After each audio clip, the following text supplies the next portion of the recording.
만약 내가 꼬마일 때부터 알고 지낸 히어로 같은 아저씨가 사실은 나를 사냥해온 포식자였다면, 그 사람이 경찰이라면 어떨까요? 그리고 그 사람이 내가 가장 행복해야 할 순간에 내 목숨을 앗아갔다면요. 오늘은 2026년 현재까지도 미국 전역을 분노로 끓게 만들고 있는 산드라 버치모어 사건에 대해 얘기해 보겠습니다. 사건은 2021년 2월 4일로 거슬러 올라가요. 매사추세츠주의 켄턴이라는 아주 조용하고 평화로운 동네였어요. 그곳의 한 아파트에 23살의 산드라 버치모어가 살고 있었죠. 산드라는 당시 임신 13주 차였어요. 이제 막 안정기에 접어들어서 배가 아주 살짝 나오기 시작하고 태동을 기다리면서 설레는 꿈을 꾸기 시작할 때죠. 그녀는 이미 아기 이름도 지어놨었어요. 바로 로잘리. 산드라는 로잘리를 만날 그날을 손꼽아 기다리면서 아기 용품을 하나둘 모으고 있었습니다. 그날 오후 산드라의 집안 풍경을 연방검찰 수사 기록을 토대로 재구성을 해보면 거실에는 이제 막 배송된 아기 침대 부품들이 흩어져 있었어요. 산드라는 직접 그 침대를 조립하려고 준비 중이었거든요. 부엌 쪽에 있는 세탁기랑 건조기는 쉴 새 없이 돌아가고 있었죠. 보통 아기 낳기 전에 아기 옷을 미리 다 세탁해서 예쁘게 개어놓잖아요. 산드라도 그랬습니다. 건조기 안에는 갓 세탁된 보들보들한 아기 양말이랑 베네 저고리들이 온기를 머금은 채 들어있었습니다. 근데 곧 태어날 아기 침대를 조립하고 아기 옷을 정성껏 빨아서 건조기까지 돌려놓은 임산부가 갑자기 그날 세상을 등질 결심을 한다. 수사 기록에 따르면 산드라는 그날 친구와 밝게 통화도 했고 저녁 식사 계획도 있었어요. 그녀의 인생 어디에도 끝이라는 단어는 보이지 않았습니다. 근데 오후 4시 44분 이 평화로운 풍경 속에 아주 낯익은 그림자가 나타납니다. 아파트 복도 CCTV에 찍힌 한 남자, 바로 매튜 파웰이었어요. 그는 당시 30대 중반의 현직 경찰관이었어요. 여기서 왜 경찰이 임산부 집에 가나 하실 수가 있는데, 이 매튜는 산드라가 13살 때 가입했던 경찰탐험대의 멘토였어요. 우리나라로 치면 경찰 꿈나무들을 위한 학교 동아리나 아카데미 같은 건데 거기에서 만난 경찰 아저씨였던 거죠. 무려 10년 넘게 산드라의 곁을 지켰던, 산드라가 가장 믿었던 어른이었습니다. CCTV를 보면 매튜는 아주 자연스럽게 산드라의 집 문을 열고 들어가요. 그리고 정확히 14분 뒤인 오후 4시 58분 그는 다시 복도로 나옵니다. 들어갈 때와 똑같이 아주 차분한 모습으로요. 14분입니다. 커피 한 잔 마시고 안부 묻기에도 빠듯한 그 짧은 시간 동안 그 아파트 안에서는 도대체 무슨 일이 벌어졌던 걸까요? 며칠 뒤 연락이 안 되는 산드라를 걱정하던 지인들이 아파트를 찾았고 그들은 비명을 지를 수밖에 없었습니다. 산드라가 안방 옷장 안에서 차갑게 식은 채 발견됐거든요. 신고를 받고 출동한 켄턴 경찰과 주 경찰들. 근데 여기서부터 진짜 소름 돋는 연극이 시작돼요. 현장에 도착한 경찰들은 사건 현장을 정밀하게 조사하기도 전에 단 1시간 만에 언론과 유족에게 이렇게 발표합니다. 산드라 버치모어는 우울증으로 인해 스스로 목숨을 끊었습니다. 타살 혐의점은 제로입니다. 이게 말이 되나요? 옷장 안에서 발견된 임산부, 작동 중인 건조기, 조립 중인 아기 침대, 이 모든 모순을 눈앞에 두고도 경찰은 서둘러서 사건을 덮으려고 했습니다.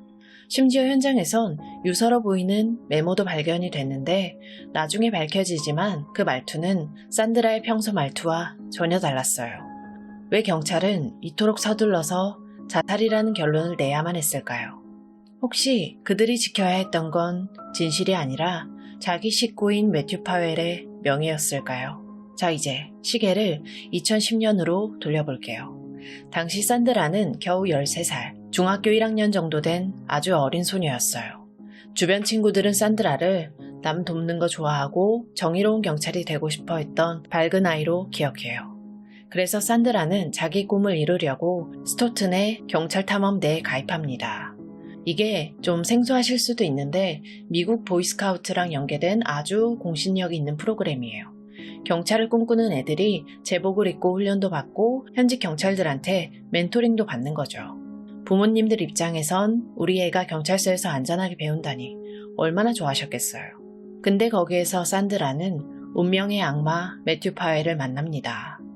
당시 매튜는 24살에 갓 임용된 혈기왕성한 경찰이었죠.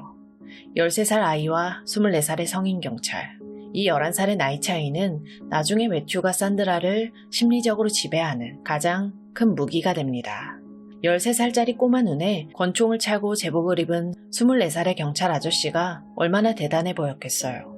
그게 비극의 시작이었던 거죠. 근데 여기에서 진짜 소름 돋는 포인트가 뭐냐면 포식자는 매튜 혼자가 아니었어요. 연방검찰 공소장에 적힌 내용을 보면 이건 한 남자의 일탈이 아니라 조직적인 사냥에 가까웠어요.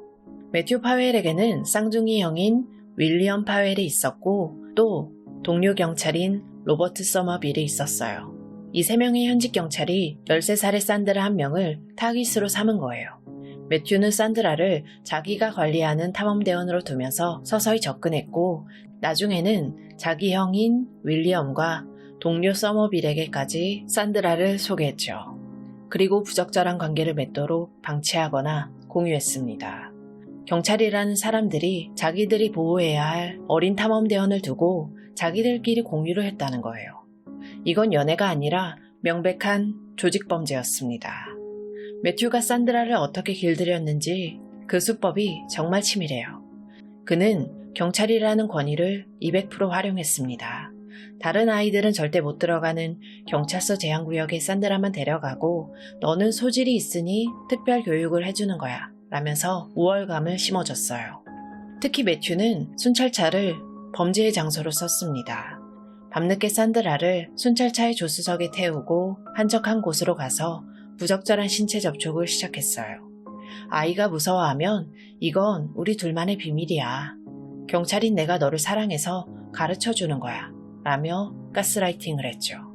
13살 아이가 뭘 알았겠어요. 자기가 존경하는 멘토가 사랑이라고 하니까 그리고 비밀이라고 하니까 그게 정답인 줄 알았던 거예요. 매튜는 산드라가 가족들에게 이 사실을 말하지 못하도록 철저히 고립시켰고 산드라의 세계에서 유일한 구원자이자 절대자가 되었습니다. 이게 바로 전형적인 심리적인 감옥 그루밍의 무서움이죠. 그럼 여러분, 이런 의문이 들죠. 경찰서 안에서 이런 일이 벌어지는데 아무도 몰랐어? 사실 스토튼 경찰서 안에서는 이미 소문이 파다했대요.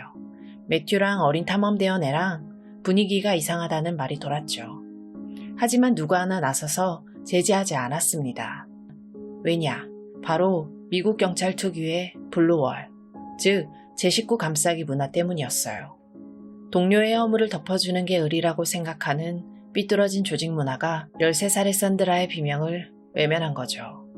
만약 그때 누군가 한 명이라도 이건 아니지 라며 매튜를 막았다면 산드라는 지금쯤 멋진 경찰이 돼서 웃고 있었을지도 모릅니다.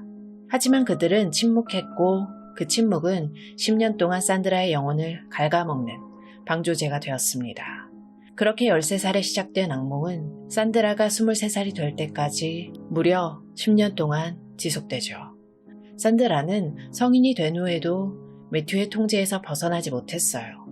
매튜는 산드라가 다른 남자를 만나지 못하게 감시하고 끊임없이 심리적으로 압박했죠. 하지만 2021년 초 이 경고했던 지옥에 균열이 생깁니다. 바로 산드라의 임신이었어요. 산드라에게는 이 아이가 매튜와의 관계를 정상적으로 돌려놓을 축복이었을지도 모르지만 매튜에게는 자신의 경력과 가정을 한순간에 날려버릴 폭탄이었거든요. 그렇게 포식자가 본색을 드러냈죠. 지방경찰이 자살로 덮어버린 사건을 FBI가 넘겨받으면서 가장 먼저 한 게 바로 산드라의 클라우드와 휴대폰을 통째로 포렌식한 거였어요. 거기에서 무려 3,000건이 넘는 문자 메시지가 쏟아져 나옵니다. 13살의 꼬마가 23살의 성인이 될 때까지 매튜 파웰이 산드라의 영혼을 어떻게 갉아먹고 통제했는지 그 추악한 기록이 디지털 박물관처럼 고스란히 남아있었던 거죠. 검찰은 이 기록들을 보고 한 사람의 정신을 완전히 파괴하기 위해서 정교하게 설계된 디지털 감옥이라고 불렀습니다. 여기에서 우리가 꼭 알아야 할 사실 하나. 이미 눈치채셨겠지만 산드라를 10년 동안 지배해온 이 매튜 파웰. 사실 두 아이의 아빠이자 유부남이었습니다. 낮에는 경찰서에서 올해의 경관 소리를 들으면서 모범적인 가장 코스프레를 하고 퇴근해서는 자기 아이들을 안아주던 사람이 밤에는 자기가 13살 때부터 길들인 산드라에게 입에 담지 못할 메시지를 보내고 있었던 거예요. 매튜한테 산드라는 사랑이 아니었어요. 자신의 완벽한 사회적 지위를 유지하기 위해서 언제든 숨겨야 하고 필요할 때만 꺼내 쓰는 장난감보다 못한 존재였죠. 하지만 2020년 말 그 장난감이 매튜의 인생을 송두리째 뒤흔들 폭탄으로 변합니다. 앞서 말씀드렸듯이 바로 산드라가 매튜의 아이를 임신한 거예요. 산드라가 임신 사실을 알리자마자 매튜의 그 가식적인 친절한 아저씨 가면이 박살납니다. 실제 복구된 메시지를 보면 정말 가관이에요. 매튜는 산드라에게 축복은커녕 이런 말을 쏟아붓습니다. 네가 내 인생을 망쳤어. 내 커리어, 내 가정, 네가 다 박살내고 있다고. 매튜는 그때부터 아주 집요하게 낙태를 강요해요. 단순히 지워라 수준이 아니었어요. 산드라에게 낙태약을 직접 구하라고 명령하고 산드라가 망설이면 너 진짜 내 인생 조지려고 작정했냐? 라면서 쥐잡듯이 잡았습니다. 심지어 본인이 직접 낙태 클리닉을 알아보고 예약까지 확인하는 치밀함을 보여요. 10년 동안 너를 지켜줄 사람은 나뿐이야 라고 했던 멘토가 자기 아이를 가졌다는 소녀에게 너 때문에 내 인생 망하게 생겼으니까 그 생명을 지워라 라고 협박하는 사냥꾼으로 변한 겁니다. 하지만 산드라는 강했어요. 매튜의 그 끔찍한 가스라이팅 속에서도 산드라는 뱃속의 아기를 포기하지 않았습니다. 산드라는 메시지로 이렇게 답해요. 나는 이 아이를 원해. 우리 아기잖아. 나는 로잘리를 지킬 거야. 그리고 산드라의 검색 기록을 보면 더 눈물 납니다. 그녀는 혼자서 아기 키우는 법, 미혼모 지원 혜택 같은 걸 검색하고 있었어요. 주변 친구들한테는 매튜가 누구인지 끝까지 비밀로 하면서도 곧 예쁜 공주님이 태어날 거야 라며 행복해했죠. 사건 당일 건조기에서 돌아가고 있던 그 작은 아기 옷들. 그건 매튜의 협박에 굴복하지 않고 엄마로서 새로운 삶을 살겠다는 산드라의 마지막 의지였던 거예요. 산드라에게 로잘리는 10년의 지옥 같은 관계에서 자신을 구원해줄 유일한 빛이었을지도 모릅니다. 결국 2021년 2월 초 두 사람의 갈등은 최정점에 달합니다. 매튜가 계속해서 낙태를 압박하자 순종하면서 살아온 산드라가 처음으로 반격을 합니다. 더 이상은 못 참아. 당신 아내한테 전화해서 우리가 10년 동안 무슨 짓을 했는지 다 말할 거야. 이 말이 매튜에게는 사형 선고처럼 들렸을 거예요. 자신의 이중생활, 경찰로서의 명예, 그리고 평온한 가정이 한순간에 날아갈 위기에 처한 거죠. 보호자의 가면을 완전히 벗어던진 매튜는 이제 살인귀가 돼서 산드라의 아파트로 향합니다. 매튜는 10년차 베테랑 경찰이었잖아요. 수사망을 어떻게 피하는지 누구보다 잘 아는 전문가였죠. 그래서 그는 산드라를 만나러 가기 전 아주 치밀한 디지털 알리바이를 설계합니다. 2021년 2월 4일 오후 매튜는 자신의 개인 휴대폰을 본인의 직장인 스토튼 경찰서에 그대로 두고 나와요. 나중에 위치 추적을 당했을 때 나는 그 시간에 경찰서에서 일하고 있었다 라는 증거를 남기려고 한 거예요. 그는 휴대폰 없이 차를 몰고 옆 동네인 켄턴, 산드라의 아파트로 향해요. GPS 기록이 남지 않는 유령이 돼서 움직인 거죠. 범죄를 막아야 할 경찰이 살인을 하러 가면서 가장 먼저 한 일이 수사기법을 이용한 알리바이 조작이었어요. 그는 자신이 잡히지 않을 거라는 완벽한 오만함 속에 산드라의 집문을 열었습니다. 오후 4시 44분, 제복 차림의 매튜가 산드라의 아파트 건물 안으로 들어가는 모습이 포착됩니다. 그리고 정확히 오후 4시 58분, 그는 다시 복도로 나와요. 딱 14분입니다. 아파트 1층에서 엘리베이터를 타고 올라가서 초인종을 누르고 산드라와 마주하고 범행을 저지르고 현장을 자살처럼 꾸민 뒤 다시 1층으로 내려와 차에 타는 것까지. 이게 보통 사람한테 가능할까요? 너무 어려운 일이죠. 하지만 매튜는 경찰이었고 사람을 어떻게 제압하고 현장이 어떻게 조작되는지 훈련받은 사람이었습니다.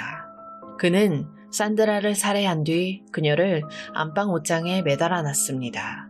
산드라의 옷장은 꽤 넓은 공간이었는데 그 어두운 곳에서 산드라는 스스로 생을 마감한 임산부로 위장된 채 발견되기를 기다리게 된 거죠. 이 연극은 3년 동안이나 성공한 것처럼 보였어요. 하지만 2024년 연방검찰이 사건을 다시 파헤치면서 세계적인 법의학권이자 마이클 바덴 박사가 등판합니다. 바덴 박사가 산드라의 부검 기록과 당시 현장 사진을 정밀 분석했는데 거기에서 매튜가 절대 숨길 수 없었던 과학적인 진실을 찾아냅니다. 산드라는 매달리기 전에 이미 사망했거나 의식을 잃었습니다. 이건 자살이 아니라 타살입니다. 결정적인 증거는 산드라의 목에 남은 수건의 흔적이었어요. 박사의 분석에 따르면 산드라의 목에는 줄에 의한 자국 외에도 부드러운 천으로 뒤에서 강하게 압박했을 때 나타나는 설상골 골절과 특유의 피하 출혈이 발견됐습니다. 즉, 매튜가 먼저 수건 같은 것으로 산드라를 교살한 뒤에 이미 숨진 그녀를 옷장에 매달아 현장 조작을 했다는 과학적인 결론이 나온 거예요. 제복을 입은 악마의 손기술이 전설적인 법의학자의 눈은 속이지 못한 거죠. 그리고 매튜가 또 하나 놓친 게 있어요. 바로 삶의 디테일입니다. 현장에 남겨진 유서 말이에요. FBI 수사관들이 이 유서 내용을 분석을 했는데 내용이 너무 이상했어요. 23살의 여성이 마지막에 남길 법한 말투가 아니라 무슨 경찰 보고서나 나이 든 공무원이 쓴 것처럼 딱딱하고 권위적인 문체였거든요. 매튜가 자기 머릿속에 있는 유서의 표본대로 대필했을 가능성이 매우 높았던 거죠. 그리고 가장 가슴 아픈 모순, 앞에서 말씀드린 건조기예요. 매튜가 나간 그 시간에도 산드라의 집 건조기는 로잘리의 작은 양말들을 털며 윙윙 돌아가고 있었어요. 14분 뒤에 죽을 결심을 한 사람이 아기옷 세탁기를 돌리고 거실에 아기 침대를 조립하다가 갑자기 옷장으로 들어간다. 매튜는 현장은 조작할 수 있었을지 몰라도 산드라가 엄마로서 내일을 준비하던 그 온기까지는 지우지 못했던 겁니다. 그는 경찰 수사 기법으로는 승리했을지 몰라도 진실 앞에서는 가장 멍청한 범죄자였을 뿐입니다. 결국 24분의 기록과 법의학적 증거들이 매튜의 숨통을 조이기 시작합니다. 알리바이를 위해 경찰서에 두고 온 휴대폰이 오히려 그의 비어있는 시간을 증명하는 독이 되어 돌아왔죠. 근데 여러분, 여기에서 진짜 궁금한 거 없으세요? 이렇게 증거가 명확하고 모순이 넘쳐나는데 왜 켄턴의 지역 경찰들은 3년 동안이나 이걸 단순 자살이라고 우겼을까요? 왜 피해자 가족들이 FBI까지 찾아가서 피눈물을 흘려야 했을까요? 실제로 2022년, 그러니까 사건 발생 1년 뒤에 스토튼 경찰서의 내부 보고서가 이미 작성됐었어요. 매튜 파일과 그의 형 윌리엄, 그리고 서머빌이 산드라를 포함한 어린 탐험대원들을 그루밍했다는 아주 구체적인 내용이었죠. 근데 지역검찰은 이 보고서를 보고도 살인 혐의를 검토하지 않았습니다. 단순히 부적절한 관계 정도로 치부하고 덮으려고 했던 거예요. 13살 때부터 시작된 범죄를 알면서도 2년 넘게 더 방치한 거죠. 이게 과연 무능일까요? 아니면 공모일까요? 여기에서 미국을 발칵 뒤집어 놓은 또 다른 사건, 카렌 리드 사건을 꼭 아셔야 돼요. 간단하게 얘기를 해보자면 카렌 리드라는 여성이 경찰인 남자친구를 차로 쳐서 죽였다는 혐의로 재판을 받은 사건이에요. 검찰은 그녀가 범인이라고 확신했지만 카렌은 억울하다고 외쳤어요. 내 남자친구는 경찰 동료 집안에서 폭행당해서 죽었고 경찰들이 자기들끼리 죽여놓고 나한테 덮어씌우려고 증거를 조작했다 라고요. 이게 미국판 경찰의 거대 조작극, 의혹으로 번지면서 전국적인 난리가 났던 사건이거든요. 근데 여기에서 진짜 소름 끼치는 연결고리가 나옵니다. 산드라가 숨졌을 때 현장에 제일 먼저 나와서 시신을 보고 이건 유서도 있고 자살이 맞네 라며 첫 결론을 내렸던 주경찰관이 누구냐.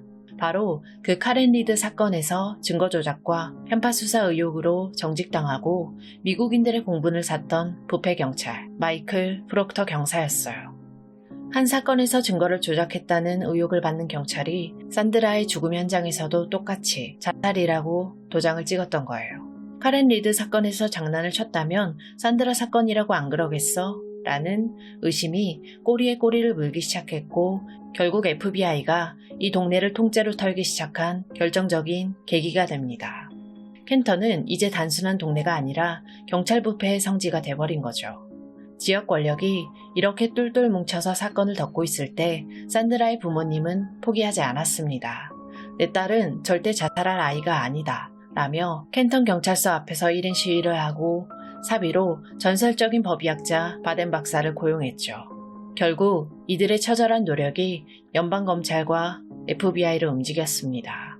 2024년 초 FBI가 켄턴과 스토튼 경찰서를 압수수색하면서 직접 수사에 착수했어요.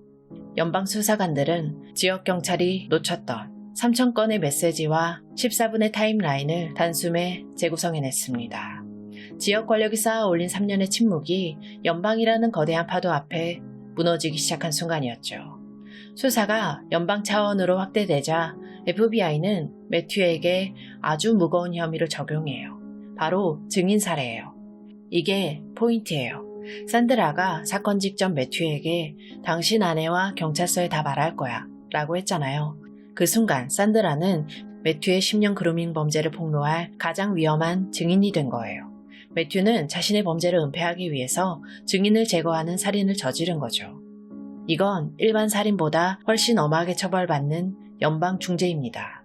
결국 2024년 8월 산드라가 세상을 떠난 지 3년 만에 매튜 파웰의 손목에 은색 수갑이 채워집니다. FBI가 거짓말 탐지기를 동원하고 동료 경찰들을 연방 대배심에 줄줄이 소환하자 그 경고하던 블루월에도 균열이 생기면서 내부 증언들이 터져나온 결과였죠. 자, 이제 2026년 현재입니다. 매튜는 지금 어떤 대가를 치르고 있을까요? 그리고 산드라를 괴롭혔던 나머지 경찰들은 어떻게 됐을까요?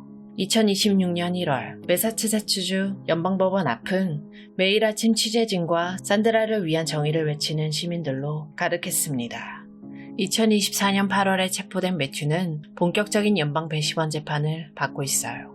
법정에 선 매튜의 모습, 그는 여전히 그 꼿꼿하고 오만한 자세를 유지하고 있습니다. 경찰 시절의 버릇인지 아니면 아직도 자신이 법 위에 있다고 착각하는 건지 검찰이 3,000건의 메시지를 하나하나 읽어 내려갈 때도 산드라의 목에 남은 그 처절한 흔적 사진이 공개될 때도 그는 무표정으로 일관했어요. 하지만 연방검찰은 아주 단호합니다. 그에게 적용된 증인살해 혐의는 연방법상 최소 종신형에서 최대 사형까지 가능한 중죄예요. 2026년 현재 미국 전역은 이 포식자에게 어떤 최종 선고가 내려질지 숨을 죽이고 지켜보고 있습니다. 연방법원은 매튜의 본 재판 시작일을 2026년 10월 5일로 확정했어요. 그럼 주범 매튜 말고 그 뒤에서 산드라를 함께 유린했던 형 윌리엄이랑 서머빌은 어떻게 됐을까요? 안타깝게도 이들에게는 살인 혐의가 적용되지 않았습니다. 하지만 2022년 스토튼 경찰서 내부조사 보고서가 세상에 공개가 되면서 이들의 추악한 민낯이 낱낱이 드러났죠. 결국 이들은 경찰직에서 파면되거나 불명예 퇴직됐습니다. 경찰 자격증도 영구 박탈됐죠. 비록 쇠창살 안으로 들어가진 않았지만 이들은 지금 미국 어디에서도 고개를 들고 살 수 없는 사회적 종신형을 살고 있을 겁니다. 마을 사람들은 여전히 이들의 이름을 기억하고 있고 이들이 가는 곳마다 범죄자라는 낙인이 따라다니고 있어요. 자, 이야기를 마무리하면서 저는 다시 2021년 그날의 아파트를 생각하게 됩니다. 산드라의 부모님은 5년이 지난 지금도 산드라가 로잘리를 위해 준비했던 그 아기용품들을 차마 치우지 못하고 계신데요. 산드라의 어머니가 최근 인터뷰에서 이런 말씀을 하셨습니다. 나는 내 딸 산드라를 위해 그리고 태어나보지도 못한 내 손주 로잘리를 위해서 끝까지 싸울 것이다. 그들이 우리 산드라에게 했던 짓은 단순한 범죄가 아니라 영혼을 도둑질한 것이다. 여러분, 만약 13살의 산드라가 그날 경찰 탐험대에 가지 않았다면 어땠을까요? 만약 10년 전에 그 경찰서 안에서 누군가 한 명이라도 매튜의 손길을 제지했다면요. 지금쯤 산드라는 20대 중반의 멋진 엄마가 되어 로잘리의 손을 잡고 캔턴거리를 웃으면서 걷고 있었을지도 몰라요. 오늘 준비한 산드라 버치모어 사건은 여기까지입니다. 매튜에 대한 최종 선고가 나오면 그때 다시 어떤 판결을 받았는지 말씀드릴게요.